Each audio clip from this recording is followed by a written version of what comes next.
ಯಡಿಯೂರಪ್ಪಗೆ ಮತ್ತೆ ಲಕ್ಕಿ ಮನೆಯನ್ನೇ ನೀಡಲಾಗಿದೆ. ರೇಸ್ಕೋರ್ಸ್ ರಸ್ತೆಯ ನಂಬರ್ 2 ನಿವಾಸ ಈಗ ಬಿಎಸ್ವೈಗೆ ನೀಡಿದ್ದಾರೆ.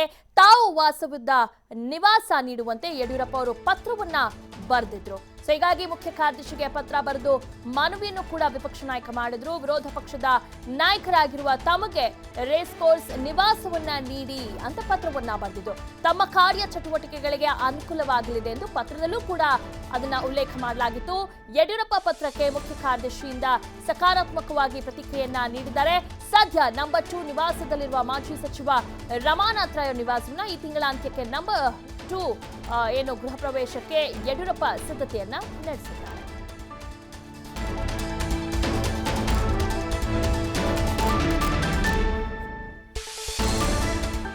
ಮಾಜಿ ಮುಖ್ಯಮಂತ್ರಿ ಯಡಿಯೂರಪ್ಪಗೆ ಈಗ ಮತ್ತೆ ಲಕ್ಕಿ ಮನೆ ಅವ್ರಿಗೆ ವಾಪಸ್ ಸಿಕ್ಕಿದೆ. ಯಾಕಂದ್ರೆ ಅವರು ಸಹಜವಾಗಿ ಈ ಲಕ್ಕಿ ಅದೃಷ್ಟ ಸಂಖ್ಯೆಗಳನ್ನ ಮತ್ತು ದಿಕ್ಕುಗಳನ್ನ ನಂಬೋದು ಜಾಸ್ತಿ ಯಡಿಯೂರಪ್ಪನವರು.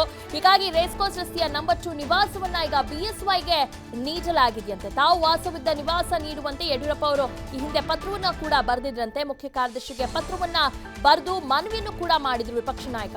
ವಿರೋಧ ಪಕ್ಷದ ನಾಯಕರಾಗಿರುವ ತಮಗೆ ರೇಸ್ಕೋರ್ಸ್ ನಿವಾಸವನ್ನ ನೀಡಿ ತಮ್ಮ ಕಾರ್ಯಚಟುವಟಿಕೆಗಳಿಗೆ ನಮಗೆ ಅನುಕೂಲವಾಗಲಿದೆ ಎಂದು ಪತ್ರದಲ್ಲಿ ಅವರು ಉಲ್ಲೇಖ ಮಾಡಿದ್ರು. ಜೊತೆಗೆ ಯಡಿಯೂರಪ್ಪ ಪತ್ರಕ್ಕೆ ಮುಖ್ಯ ಕಾರ್ಯದರ್ಶಿಯಿಂದ ಸಕಾರಾತ್ಮಕ ಪ್ರತಿಕ್ರಿಯೆ ಕೂಡ ಸಿಕ್ಕಿದೆ. ಸೊ ಹೀಗಾಗಿ ಸದ್ಯ ನಂಬರ್ 2 ನಿವಾಸದಲ್ಲಿ ಮಾಜಿ ಸಚಿವ ರಮಾನಾಥ್ ರೈ ಇದ್ದಾರೆ. ಬಹುಶಃ ಅವರು ಮೋಸ್ಟ್ಲಿ ಈ ನಿವಾಸವನ್ನ ವೆಕೇಟ್ ಮಾಡಿ ನಂತರ ಈ ತಿಂಗಳ ಅಂತ್ಯಕ್ಕೆ ಯಡಿಯೂರಪ್ಪ ಅವರಿಗೆ ನೀಡ್ತಾರೆ. ನಂತರ ಅವರು ಗೃಹ ಪ್ರವೇಶನ ಕೂಡ ಮಾಡೋದಕ್ಕೆ ಎಲ್ಲಾ ರೀತಿ ಸಿದ್ಧತೆಯನ್ನು ಕೂಡ ಮಾಡಿಕೊಂಡಿದ್ದಾರೆ ಅಂತ ಈಗ ಹೇಳಲಾಗ್ತಿದೆ.